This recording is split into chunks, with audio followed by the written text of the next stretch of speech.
Amém. Quantos estiveram conosco domingo passado? Você estava conosco domingo passado, levanta a mão. Nós começamos domingo passado. Quantos não estavam conosco? Estiveram conosco? Bastante gente, tá bom. Então, se você não esteve conosco, nós começamos domingo passado uma série de músicas de Natal.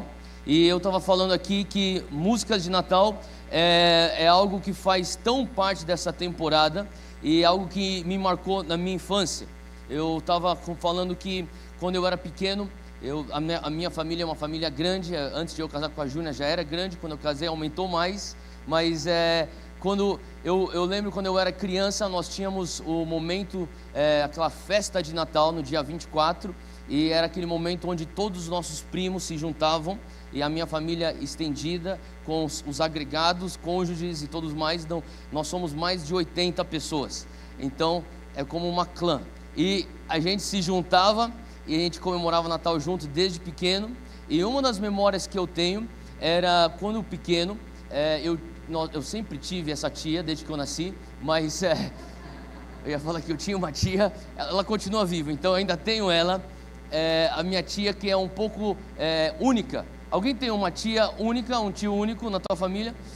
São os melhores, então trazem algo novo no ar do Natal. E minha tia, ela sempre foi a vida da festa. E ela é uma senhora japonesa hoje. E como vocês podem ver e deduzir, e ela cantava ópera em japonês. Então era uma coisa um pouco diferente. E a gente sabia que chegava um momento da festa de Natal que ela iria cantar ópera pra gente, os hinos de Natal, as canções de Natal. E quando a gente era pequeno, aquilo era uma diversão. Mas quando a gente foi crescendo, eu quando eu falo a gente, eu digo os meus primos, eu e meus primos, a gente começou a ter um pouco de vergonha, sabe, que nem adolescente?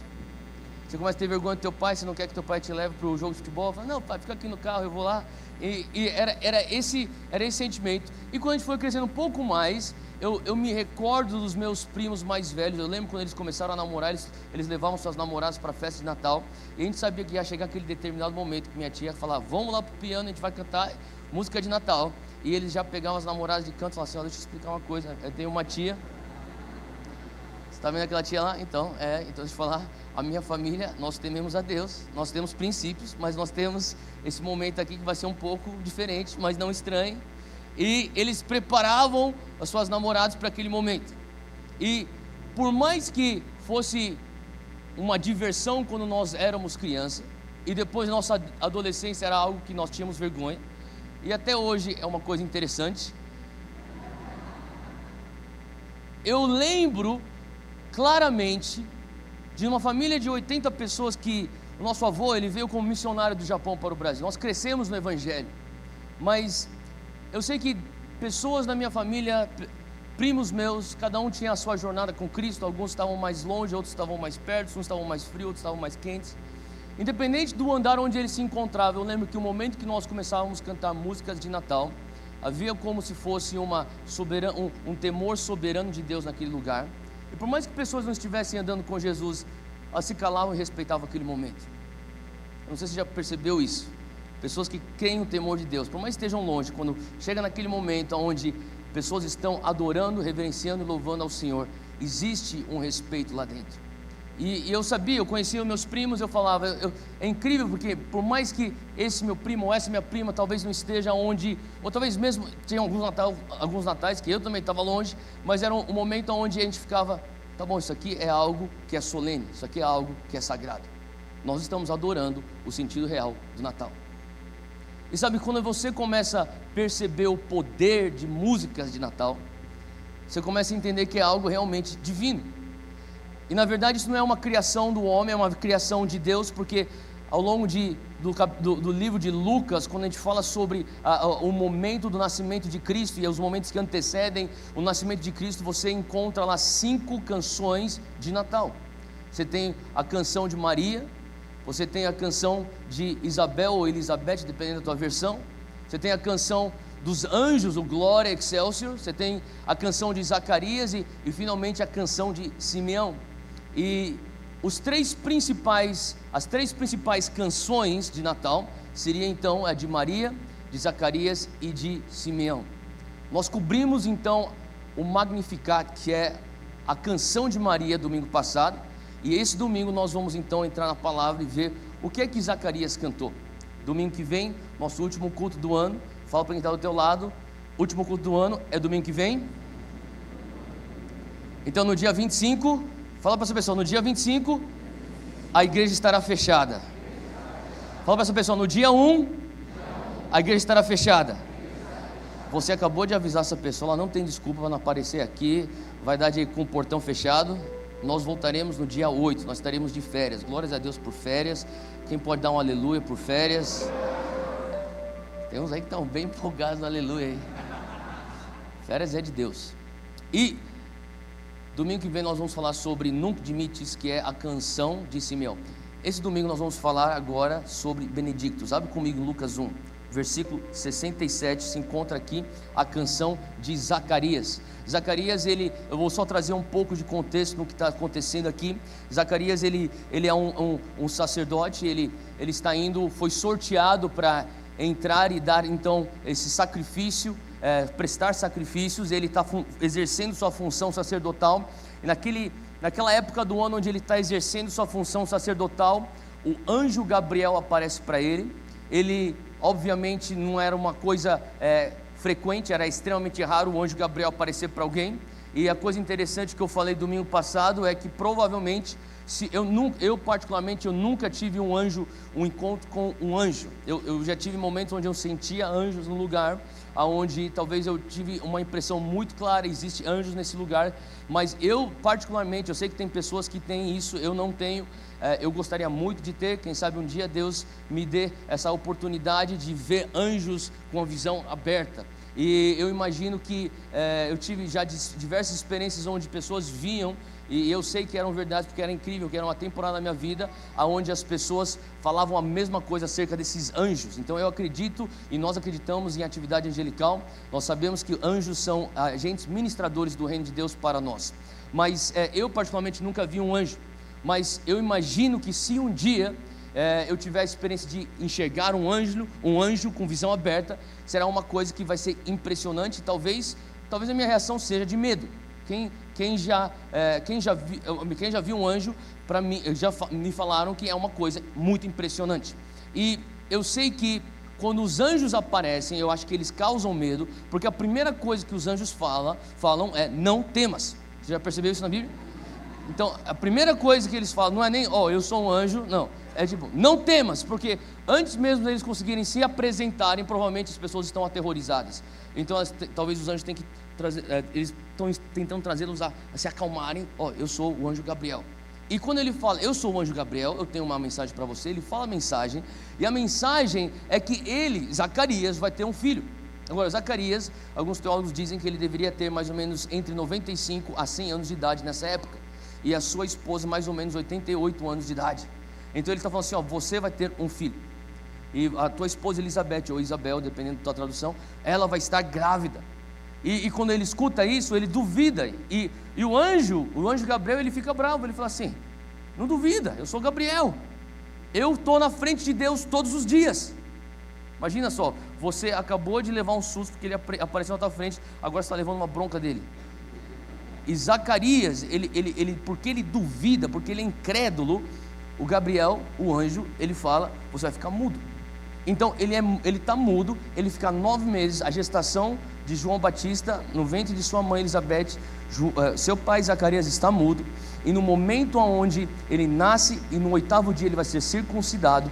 Nós entramos aqui no texto, no versículo 67, ele começa, ele fala, as pessoas vão dar o nome de Zacarias, ele sinaliza, ele escreve, o nome dele é João, e quando ele escreve o nome dele é João, a boca dele é solta. Versículo 67, e Zacarias, seu pai, foi cheio do Espírito Santo e profetizou. Em algumas traduções, ele cantou, dizendo, versículo 68, bendito o Senhor, o Deus de Israel, porque ele visitou e remiu o seu povo, e nos levantou uma salvação poderosa. Agora, para aí onde você está lendo aí, salvação poderosa, o texto original, a tradução correta, no português é raro essa tradução, mas a tradução correta seria um chifre de salvação.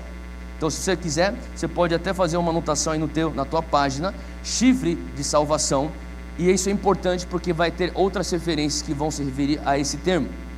Então, voltando aqui, 69, ele nos levantou um chifre de salvação na casa de Davi, seu servo, como falou pela boca dos seus santos profetas, desde o início do mundo, para nos livrar dos nossos inimigos e das mãos de todos os que nos aborrecem, e para manifestar misericórdia a nossos pais, e para lembrar-se do seu santo concerto e do juramento que jurou a Abraão, nosso pai, de conceder-nos que, libertados das mãos dos nossos inimigos, o servíssemos sem temor, em santidade e justiça perante ele todos os dias da nossa vida. 76, continuando aqui a mesma canção: e tu, ó menino, serás chamado profeta do Altíssimo, porque hás de ir ante a face do Senhor, a preparar o seu caminho, para dar ao seu povo conhecimento da salvação, na remissão dos seus pecados, pelas entranhas da misericórdia do nosso Deus, com que o Oriente do Alto nos visitou, para iluminar os que estão assentados em trevas e sombra de morte, a fim de dirigir os nossos pés pelo caminho da paz. Aqui termina então a canção de Zacarias. Ele continua no 80: e o menino crescia e se robustecia em espírito, e esteve nos desertos até o dia em que havia de mostrar-se a Israel. Então, Zacarias, ele está cantando um louvor a Deus. E interessante que, se você pudesse, pode até fazer essa marca aí na tua Bíblia, se você pudesse, você vai dividir essa canção em duas partes. A primeira parte é do versículo 68 até o versículo 75, e a segunda parte, 76 ao 79. A primeira parte, ele está louvando a Deus e falando: Deus, eu te louvo porque o Senhor visitou Israel e o Senhor está trazendo redenção a Israel. Ele está dando graças a Deus por aquilo que Deus fez. Na segunda parte, ele passa a cantar sobre a vida do filho dele, João Batista. Agora, quando nós vamos olhar um pouco mais a fundo o que significa essa canção para nós, especialmente nessa época de Natal, mas eu tenho aqui, para variar, 3 pontos acerca dessa canção tão forte, tão poderosa. E o primeiro ponto que eu gostaria de falar é: quanto mais fundo a solitude, mais alto o nosso louvor. Quanto mais alto, ou melhor, fala comigo: quanto mais fundo a minha solitude, mais alto será o meu louvor. Zacarias, ele experimenta isso. Eu não sei se você entende, eu acho que eu também não entendo, e por mais que eu tenha pensado muito acerca do que significa você ficar surdo e mudo por 9 meses, essa semana eu tenho pensado, quando eu tenho lido esse texto, acho que eu não entendo a dimensão do que aquilo vai provocar na alma humana. Zacarias é uma pessoa que ele encara o anjo Gabriel, o próprio ser que está diante do Deus Altíssimo, e diante desse anjo ele fala: eu não creio. Ele tem uma atitude incrédula, e por conta disso, aquele anjo, tomado por uma ira santa, fala assim: e porque você não crê, então você vai ficar mudo. Agora, algumas pessoas falam que ele ficou só mudo, mas eu creio que ele ficou mudo e surdo, porque eles falavam com Zacarias com os sinais.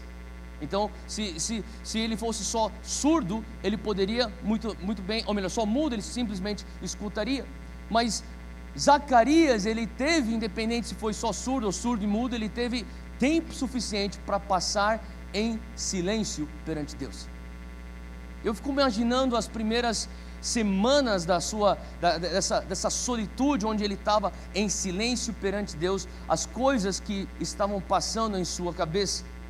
Eu imagino que Zacarias, nos seus primeiros dias, ele estava talvez tentando superar a sua própria culpa, tentando falar e não conseguindo falar, e naquele momento ele dentro de si conversando e dialogando: por que é que eu não criei?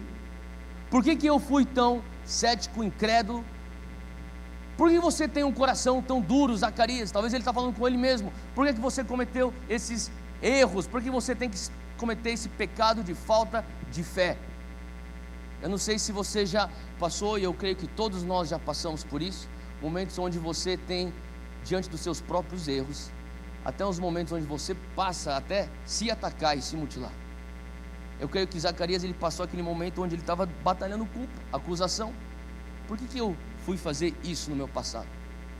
Talvez naquele momento, depois de umas 24 horas ou talvez 48 horas, ele já teve o arrependimento. Eu imagino até antes, Se fosse eu, acho que na primeira hora eu falava, meu Deus, eu não estou conseguindo falar, já vem um temor de Deus sobre minha vida, eu vou me arrepender disso, e mesmo se arrependendo, Zacarias vê, eu não consigo falar.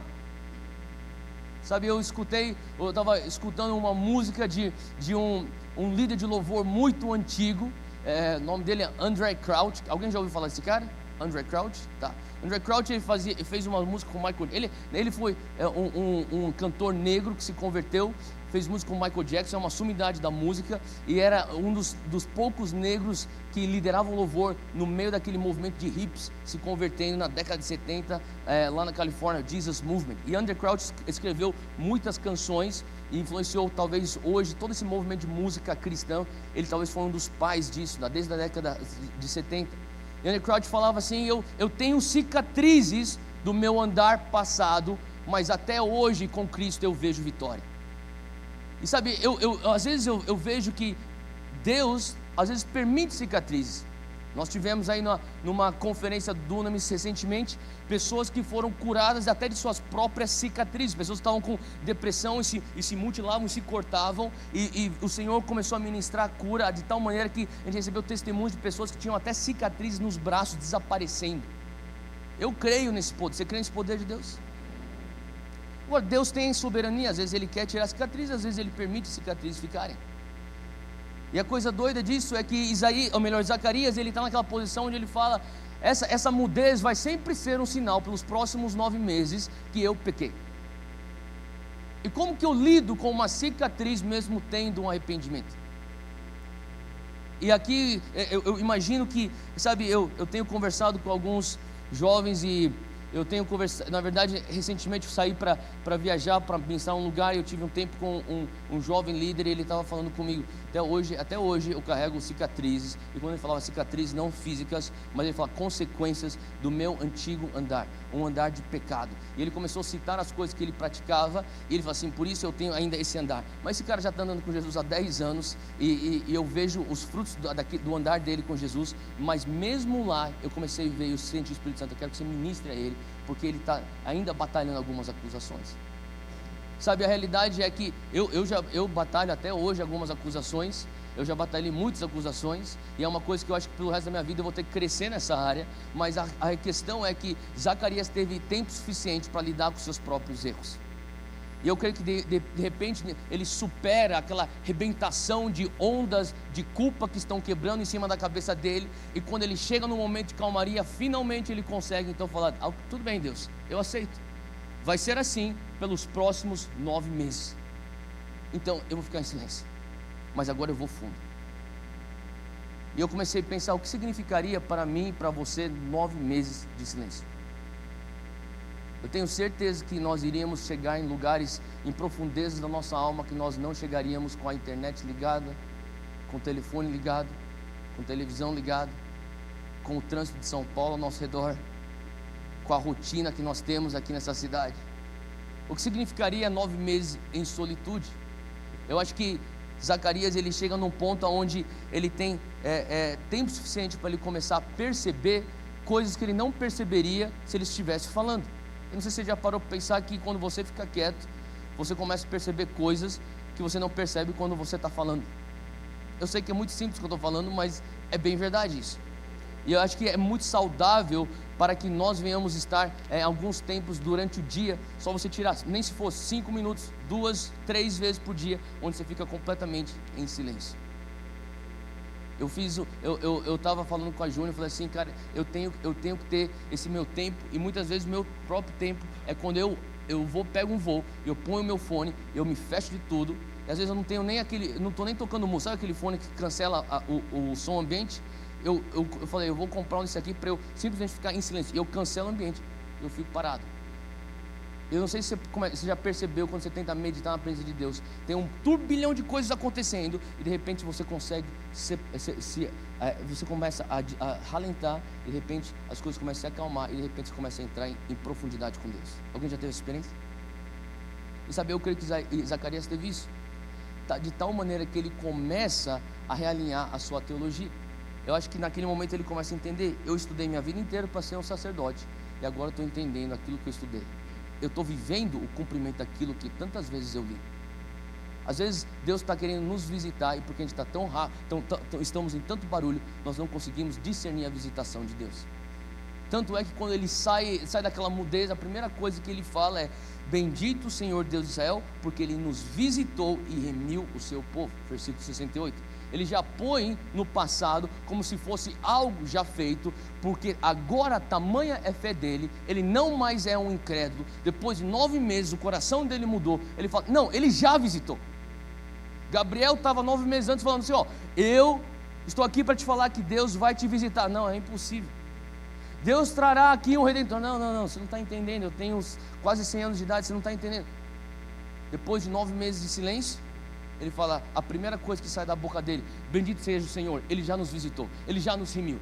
E não só isso, olha só, acompanha comigo 69, ele diz assim: ele já levantou um chifre de salvação, uma salvação poderosa na casa de Davi, seu servo, como falou pela boca dos seus santos profetas, desde o princípio do mundo. Versículo 73, e do juramento que jurou a Abraão, nosso pai. O que está acontecendo aqui? Antes, Zacarias incrédulo, agora ele passa a crer e ele começa a entender a linha, sabe? O silêncio fez com que ele vencesse a sua própria barreira religiosa. Sabe, às vezes eu tinha um líder, eu lembro no campo missionário, que um senhorzinho, ele falava assim: o silêncio ele te vacina contra a religião, porque o silêncio faz você encarar certas coisas. Muitas vezes a religião é um ativismo, você está tão ocupado fazendo tantas coisas para o Senhor, você não está conseguindo nem entrar em contato com você. Fica em silêncio, você consegue passar alguns minutos em solitude. Ele falava assim. Eu creio que nesse momento, esse homem, Zacarias, com não sei quantos anos de estudo, não sei quantos anos de serviço ministerial, ele tinha as coisas. Você começa a entender a fala dele, ou a canção dele. Ele começa a falar assim, ele fala assim: tem algo que foi prometido a Israel, a Abraão. Ele faz menção disso no versículo 73. Aquilo foi prometido a Davi, no versículo 69. Ele fala: isso foi prometido aos profetas, versículo 70. E isso foi prometido desde o princípio do universo, versículo 70. Em outras palavras, a cabeça de Zacarias, ele tinha a ordem cronológica, falando assim: ó, desde o princípio do tempo, isso aqui já foi prometido, a salvação de Israel, o redentor de Israel, o libertador de Israel. E depois ele fala assim: e não só isso, pai Abraão, ele prometeu, ele profetizou sobre isso, ele falou sobre isso, foi prometido a ele também. Não só isso, Davi, ele profetizou sobre isso. E não só isso, os outros profetas que ele tanto sabia, ele prometeu. Ele tinha tanta teologia na cabeça dele, que quando apareceu a resposta da teologia dele, ele não conseguiu reconhecer aquilo. E naquele momento, ele falou assim: você vai ser punido 9 meses. Até ele começar a entender: eu estou calado, porque eu não percebi que na minha frente estava a resposta daquilo que eu estudei minha vida inteira. Sabe, uma das coisas que eu tenho mais medo é nós estudarmos tanto a Bíblia, estudarmos e falarmos tanto de Deus, e quando Deus aparece, nós não reconhecemos que Ele está aparecendo. Eu falei aqui domingo passado, eu amo a Bíblia, eu acho que todos nós temos que estudar a Bíblia. Na verdade eu não acho, eu tenho certeza que todos nós temos que estudar a Bíblia, todos temos que ler a Bíblia, mas muitas vezes eu vejo que no meio cristão existe uma idolatria para a Bíblia. Às vezes nós pomos a Bíblia em primeiro lugar e o Criador da Bíblia em segundo lugar. A gente não entende que a Bíblia é o meio para nos levar até um encontro com aquele que inspirou os homens a escreverem aquilo. Faz sentido? E Zacarias estava naquela situação, ele tinha tanta Bíblia dentro dele, a Bíblia dele que era o Velho Testamento.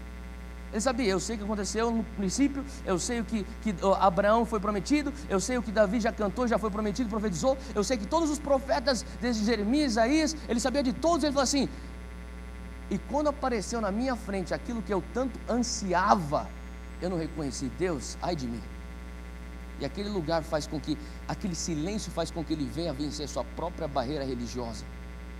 Em outras palavras, ele começa a ir fundo, ele começa a passar talvez da primeira camada, que é culpa, e aquela primeira camada ele supera, depois ele chega na próxima camada, que é a sua própria religião, e ele supera a sua própria religião, e depois ele chega então numa outra camada da sua incredulidade, e ele fala: desse lugar da minha incredulidade eu vou fazer com que a fé venha a brotar. E quando ele começa a entender, ele fala assim: epa, ele começou a perceber: eu já fui visitado, eu já fui visitado por aquilo que eu tanto ansiava. E sabe, eu comecei a falar: Deus, quantas vezes eu tenho clamado por alguma coisa, eu não estou entendendo que o Senhor já me deu aquilo que eu tenho clamado para ter, porque me tornei tão religioso no meu modus operandi da busca desse alvo, que eu perdi de vista o alvo, e eu fiquei tão focado no modus operandi. Isso é religião. E o Senhor começou a falar assim comigo: eu quero que você venha ter momentos no Natal como Zacarias. Tanto é que essa última semana eu tenho tido momentos onde eu tenho parado. Eu não consigo ficar muito tempo parado, mas eu faço o meu melhor, e eu fico em silêncio. Nós tivemos aqui o pessoal que trabalha aqui no escritório da Monte Sião, que está aqui tempo integral. Nós tivemos um momento de devocional. Nós temos devocional toda semana juntos, como uma equipe que trabalha aqui. E na nossa equipe nós tivemos momentos de reflexão. Sabe, reflexão te leva a lugares profundos. Deus, o que o Senhor fez em 2016? Você parou para pensar nisso? Eu comecei a perceber que às vezes eu sou tão ativo, que eu já tenho 2017 tão planejado. Não, de verdade, já tenho. E 2018 também. E as pessoas falam: não, Theo, os caras já entram na minha sala, já vê tudo que está na lousa, os caras já ficam com medo. Não, meu, sério mesmo que a gente vai fazer isso? Vai. E o Senhor começou a falar assim: calma, antes de você começar a ir em detalhes em 2017, o que eu fiz em 2016? Porque às vezes nós, como seres humanos, que estamos tanto atrás de resultado, nós temos a nossa vista sempre para aquilo que está na frente, e Zacarias, ele estava no modo onde ele estava fazendo sacrifícios. Ele está pensando: um dia o libertador de Israel vem, um dia o libertador de Israel vem, um dia vem a redenção de Israel. E quando chegou a redenção de Israel, ele falou: não, sai da frente aqui, porque um dia, não, ei, é ele está falando para você, ele chegou, está acontecendo. E quando ele sai de 9 meses de silêncio, aquilo que ele canta é: ele já visitou, ele já remiu. Em outras palavras, ele consegue olhar para trás. Muitos de nós não conseguimos olhar para trás e ver aquilo que Deus fez e aquilo que Ele está fazendo no presente. E a nossa vida inteira um dia vai acontecer isso. Esse que é um dos perigos de uma cultura profética. E nós temos uma cultura profética aqui, porque a gente está sempre pensando: os melhores dias estão lá na frente. E eles estão, só que às vezes a gente esquece que, cara, Ele já fez algo para nós antes, e Ele está fazendo algo hoje. O que Deus fez para você em 2016? O que Deus está fazendo agora em dezembro de 2016? Feche os teus olhos rapidinho.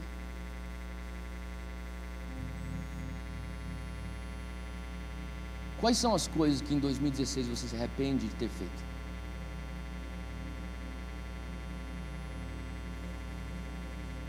Que você pode falar: Deus, eu estou carregando talvez consequências de coisas que eu fiz em 2016 que eu não gostaria de ter feito. São erros que eu cometi.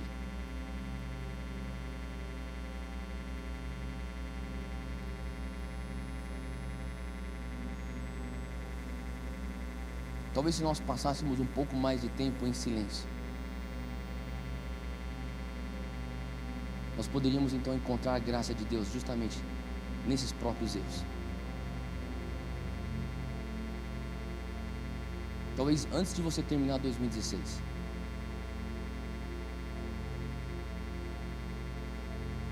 resolva essa culpa e peça a Deus: vem com tua graça e inunda essa área. Assim como o Senhor fez com Zacarias, onde ele teve tanto tempo a pensar sobre seus próprios erros. Eu foco hoje na tua graça em 2016. Enquanto você está aí de olhos fechados, quais são as coisas que você olha para trás nesse ano e você fala: Deus, eu sou grato por isso? Às vezes nós somos tão rápidos de começar a planejar o próximo ano, as próximas conquistas, as próximas metas. Quais são as coisas que você pode olhar para trás e reconhecer: eu vi a mão de Deus aqui. Deus, o Senhor me visitou. Eu estava tão correndo que eu nem percebi que o Senhor me visitou. Aquele dia em abril o Senhor me visitou. O Senhor me visitou lá em julho.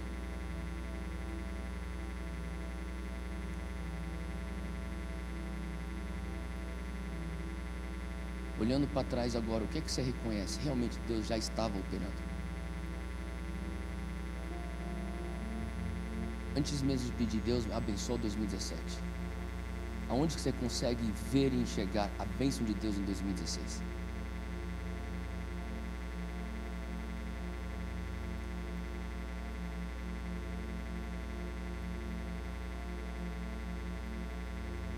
Agora imagina esse teu estado por 9 meses.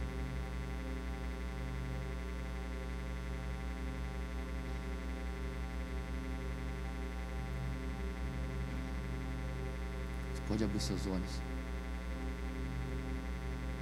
Quando Zacarias ele sai desse silêncio, ele sai com algo tão profundo que foi gerado pelo silêncio, que ele automaticamente ele já fala: bendito seja Deus. Eu acho que essa primeira palavra, bendito,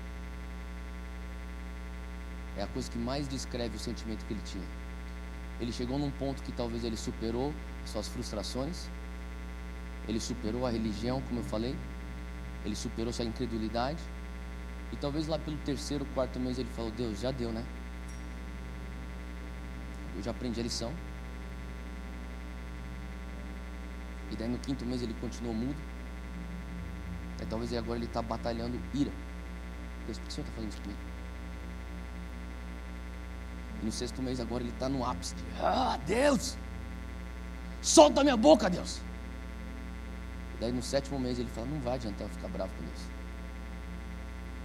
Talvez naquele 7º ou 8º mês Deus começa a ir mais profundo e ele aceita: tá bom, é isso. E quando ele chega naquele ponto onde ele está confortável com ele mesmo, Deus, esse lugar é o melhor lugar que eu posso estar. Eu estou na intimidade contigo. Daí Deus solta a boca dele. E a primeira coisa que ele fala é: bendito seja Deus. Você já fez aqueles jejuns? Aqueles jejuns que pesa mesmo? Primeiro dia, 12, segundo dia, 3º dia. É finalmente quando você está: vamos quebrar o jejum. Agora a gente vai quebrar o jejum? Logo quando eu me acostumei com isso? Quem já teve essa experiência? Talvez é justamente isso que ele estava esperando.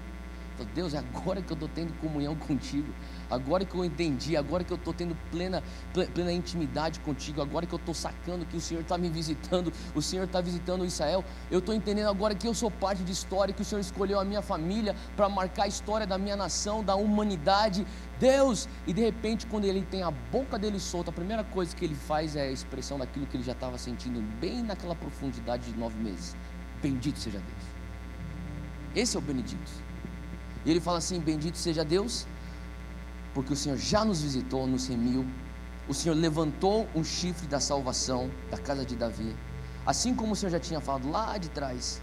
Pula para o 74, ou melhor, 73, do juramento que jurou a Abraão nosso pai, de conceder-nos libertados das mãos de nossos inimigos, para que nós viéssemos te servir sem temor, em santidade e justiça perante Ele todos os dias da nossa vida. Então, o que Zacarias, nessa primeira parte, ele está falando? Bendito seja Deus, eu te louvo. O Senhor nos visitou, o Senhor nos redimiu, o Senhor levantou um chifre de salvação, ou uma salvação poderosa, para trazer libertação para nós. Libertação para quê? Para que nós viéssemos te adorar sem temor. Deus, no final de tudo é adoração. No final de tudo, tudo dá essa volta para eu voltar aqui, para continuar te adorando. Ele entende que naquele lugar de solitude, ele encontrou o seu mais alto louvor. Segundo ponto é: nosso apreço pela dádiva é relacionado ao entendimento da nossa carência. Se alguém falasse para você, de Natal, Deus está nos dando um chifre de salvação, o que você falaria? Legal. Um chifre de salvação? O que eu vou fazer com um chifre de salvação? Eu estava pensando sobre exatamente esse texto. Zacarias, ele está louvando a Deus e fala assim: o Senhor levantou uma salvação poderosa. É o que está no texto em português, mas se eu for no original, o Senhor levantou, fez brotar da casa de Davi um chifre. Como assim? Não faz sentido algum, e talvez não seja nenhum motivo para celebração, alguém falar: ei, de Natal nós ganhamos um chifre de Deus. Não faz sentido. Agora, se você me desse um presente em outubro e falasse assim: Theo, isso aqui é um presente para você, para tua família, e eu estou aqui dando já em outubro, mas é para o Natal. Eu falei: que legal, muito obrigado. Eu dava um abraço para você, eu abria o presente na tua frente, e quando eu tirasse todos os laços e toda a embalagem, eu chegava no presente, e o presente é uma latinha de repelente. Eu falaria para você em outubro: pô, legal, de educação, eu ia te dar um abraço e falar, muito obrigado. E daí quando você saísse da minha frente, eu falei, o que esse cara está pensando? Me dando uma latinha de repelente? Em outubro. Agora, o que você tem que entender é que aonde eu moro, em outubro, ou melhor, de março até outubro, não tem pernilongo. Agora, a partir de novembro, quando começa a esquentar, eu moro perto de uma mata fechada e entra muito pernilongo em casa. E no meio da noite, eu não sei se uma das piores coisas que existe para nós seres humanos é quando você está deitado, cansado, e você está prestes a pegar no sono e você começa a escutar um bzzz. Você já teve essa experiência? E o que você fala para você mesmo? Eu falo para mim, não faz nada, pega no sono, ele vai embora. Mas ele nunca vai embora. Não é verdade? E você fica falando assim, ignora, pega no sono, ignora, pega no sono. E quanto mais você fala para você ignorar, pega no sono, mais embora o sono vai. Daí você tem que ligar a luz, você tem que achar o repelente, ou você vai pegar o chinelo para tentar matar, você vai fazer alguma coisa, não é verdade? Mas você sabe, é melhor eu encarar isso de vez, esse câncer, porque não tem como eu dormir sem encará-lo. Então você já vai de cara, é isso aqui. Agora, eu te garanto, se você me desse uma latinha de repelente em outubro, eu vou olhar para tua cara e falar, muito obrigado. E nas suas costas eu falar, o que você está pensando? Mas naquela noite, talvez em dezembro, às 2 horas da manhã, eu vou ligar a luz e eu vou pensar em você e vou falar assim, muito obrigado. Não é verdade? Porque eu tenho uma consciência da minha carência de repelente. Em outubro eu não tinha. Em dezembro, às 2 horas da manhã, numa madrugada, eu tenho. Chifre de salvação. O que eu vou fazer com o chifre de salvação? Espera. Espera você ser oprimido pelos seus inimigos. Espera você perceber que você precisa de um vingador. Espera você perceber o que é ser impotente e não ter perspectiva de futuro. Tem muita gente que fala da graça de Deus como se fosse, graça de Deus, glória a Deus, graça de Deus. O dia que você tiver a consciência da tua carência da graça de Deus, do estado de depravação que a tua alma está sem a graça de Deus, você vai falar, muito obrigado pela graça de Deus, às 2 horas da manhã. Faz sentido? Quando o Senhor começa a falar assim, ele no início, talvez Zacarias não estava entendendo o que significa o Messias vir, e talvez na mentalidade de Zacarias, ele está pensando, o Messias, ele vem para desbancar os romanos, e talvez naquele momento onde ele fica 9 meses, onde ele percebe, isso aqui está marcando a história. Agora eu estou começando a entender melhor Isaías, agora eu estou entendendo melhor Jeremias, agora faz sentido para mim Miqueias, agora estou entendendo o que o rei Davi falava, ele já profetizava, eu estou entendendo agora o que já foi profetizado desde a época de Abraão, que foi prometido a ele. Ele começa a entender teologicamente assim, e daí então quando ele chega àquela revelação, ele vai e entona um louvor muito mais consciente, porque agora ele está consciente, Israel precisa de um libertador. E quando ele percebe, esse aqui é o libertador que a gente tem tanto clamado, e ele não vem da maneira como nós pensávamos, ele já superou os seus paradigmas religiosos, ele fala, bendito seja Deus, o Senhor fez brotar da casa de Davi o chifre de salvação. Por que chifre? Porque o chifre era um símbolo de força bruta, o chifre era um símbolo de poder. Eu tenho só alguns textos que eu queria que você abrisse comigo aqui, rapidinho, em Lucas 2:25. Você pode abrir a próxima página da tua Bíblia. E ele fala assim que, só para você entender, havia em Jerusalém um homem chamado Simeão. Nós vamos falar sobre a canção de Simeão semana que vem. Havia um homem chamado Simeão, que ele era justo, piedoso e que esperava a consolação de Israel, e o Espírito Santo estava sobre ele. Vai e pula para o versículo 38. Tendo chegado ali naquele exato momento, isso aqui tu fala de Ana, esposa de Fenuel, fala que tendo ela chegado ali naquele exato momento, deu graças a Deus e falava a respeito do menino a todos os que esperavam a redenção de Jerusalém. Deixa eu falar uma coisa, existia uma expectativa no ar. Simeão esperava o libertador de Israel. Ele fala aqui que ele está esperando a consolação.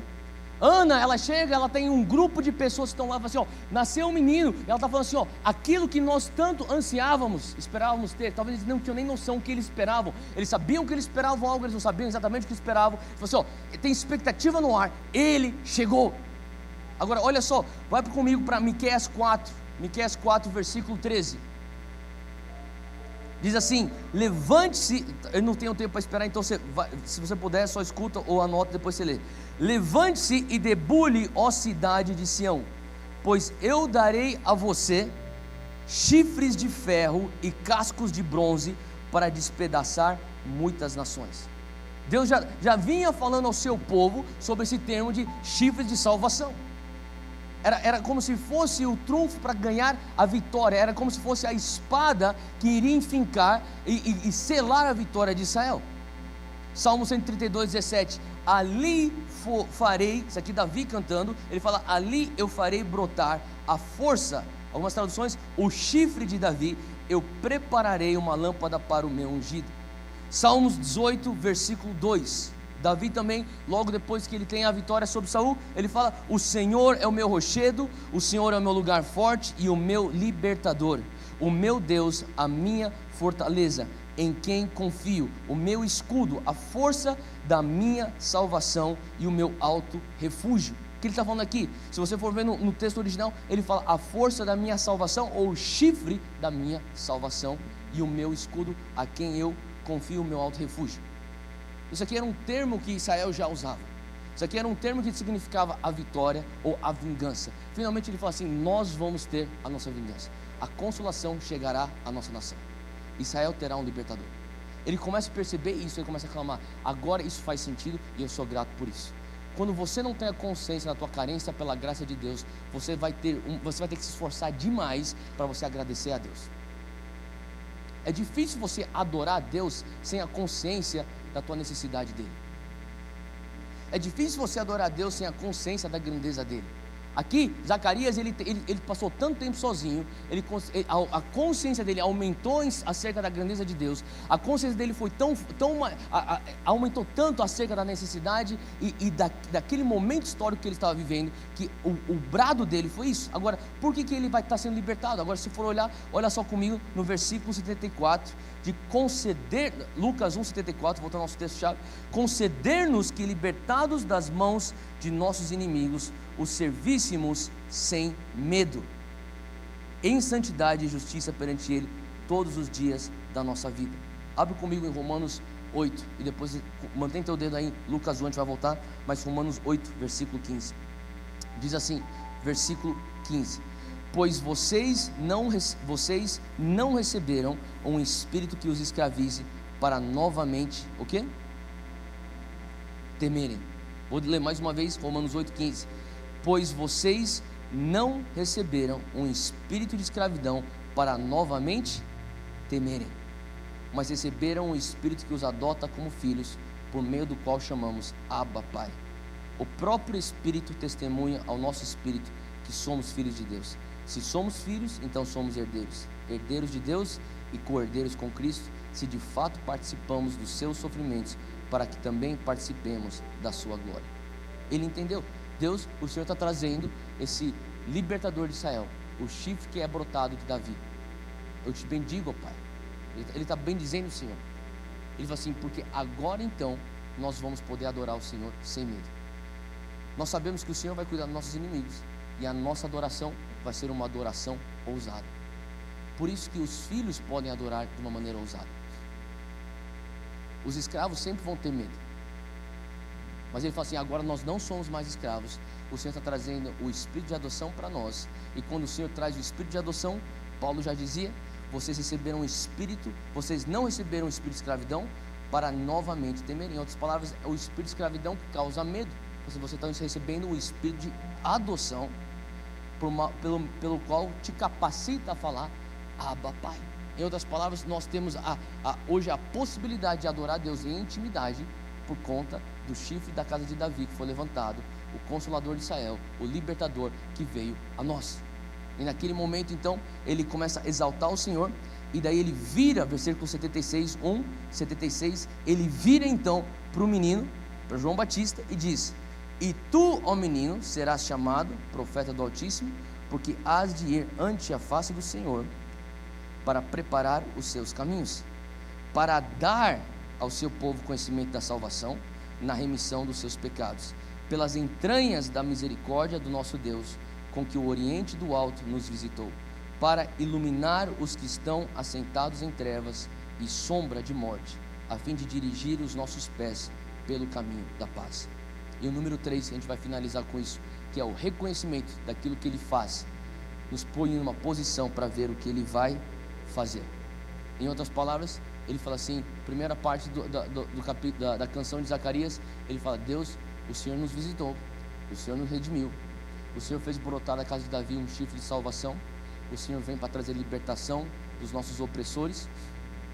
Jesus que está vindo é o nosso vingador, para que nós então viéssemos te adorar em liberdade, em santidade e sem medo, com ousadia.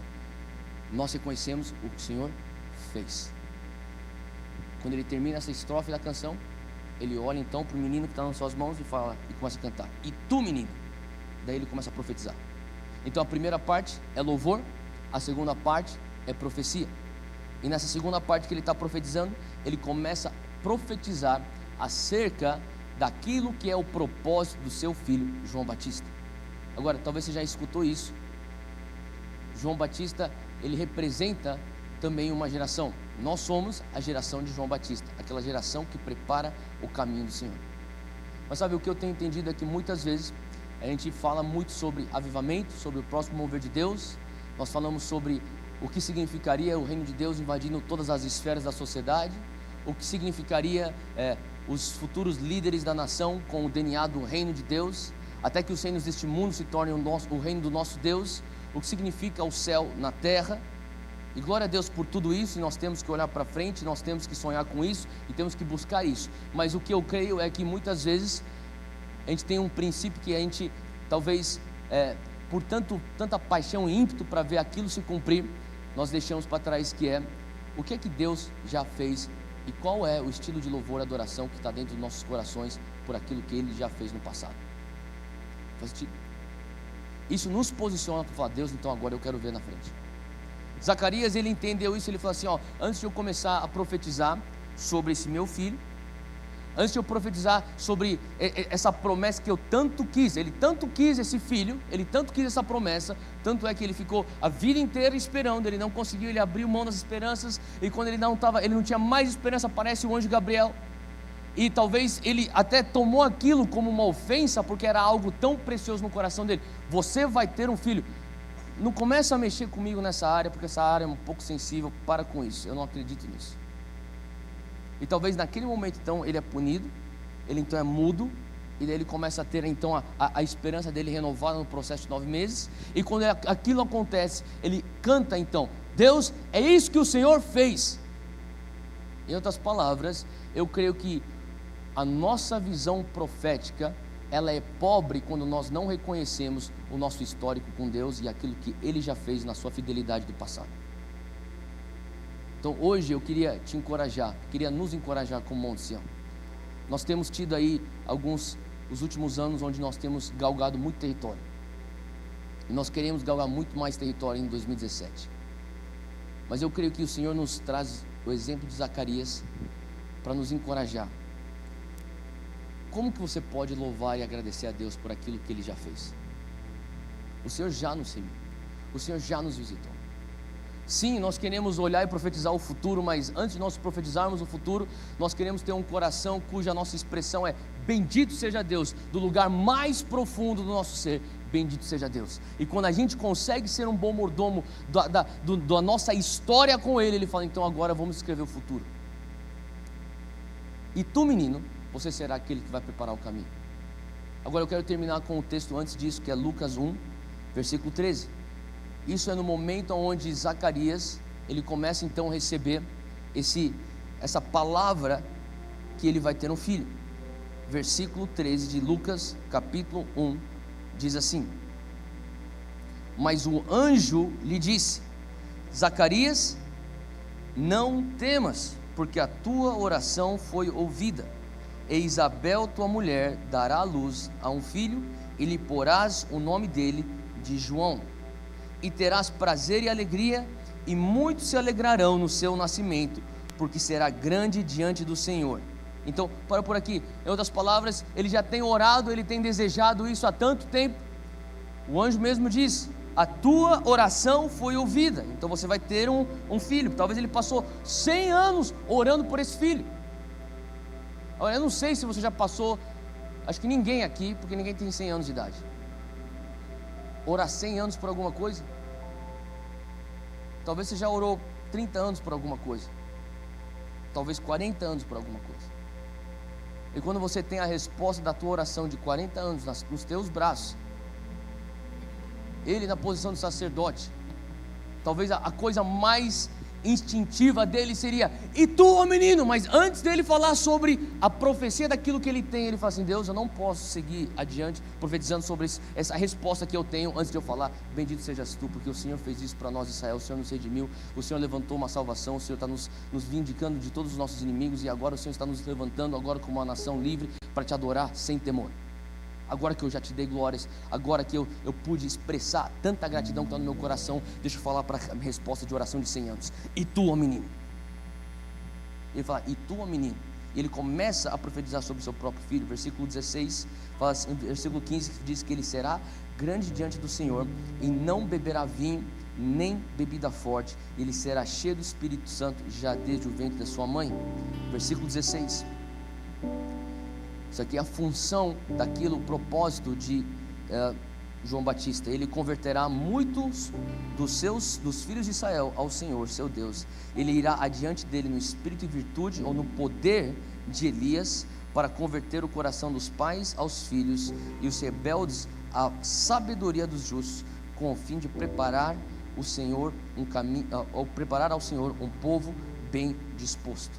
Em outras palavras, três coisas principais que João Batista faria. Então, quando nós falamos sobre uma geração de João Batista, são três coisas principais que nós vemos aqui nesse texto. A primeira é: ele vai preparar um caminho para o Senhor. Ele vai preparar o caminho para que venha o reino de Deus. A segunda coisa que ele fala que ele vai fazer voltar o coração dos pais para os seus filhos, ou dos filhos para os seus pais. Ele está falando sobre uma reconciliação na família. E a terceira coisa que ele fala é que ele vai trazer os rebeldes à sabedoria dos justos. Então é trazer a sabedoria do alto para aqueles que estão afastados e dando as costas para os caminhos do Senhor. Eu não tenho tempo para ir a fundo sobre essas três funções, mas eu queria só deixar isso para nós meditarmos sobre isso. Enquanto a gente está falando sobre Natal, enquanto nós pensamos sobre o próximo ano, que o ano que vem venha a ser um ano onde nós venhamos preparar o caminho do Senhor, que ano que vem venha a ser um ano onde nós venhamos ver restaurações nas nossas famílias e nas famílias dessa terra, e que ano que vem venha a ser um ano onde nós venhamos ver a sabedoria resgatando os rebeldes, seja esse rebelde de nós mesmos ou outras pessoas, que a sabedoria dos altos venha nos resgatar. Mas antes de nós começarmos a fazer planos para aquilo que Deus tem para ano que vem, que nosso coração venha ter a atitude de Zacarias: bendito seja Deus. E naquele lugar onde você pode falar bendito seja Deus, talvez seja um lugar de reflexão e de profundidade. Fica de pé onde você está.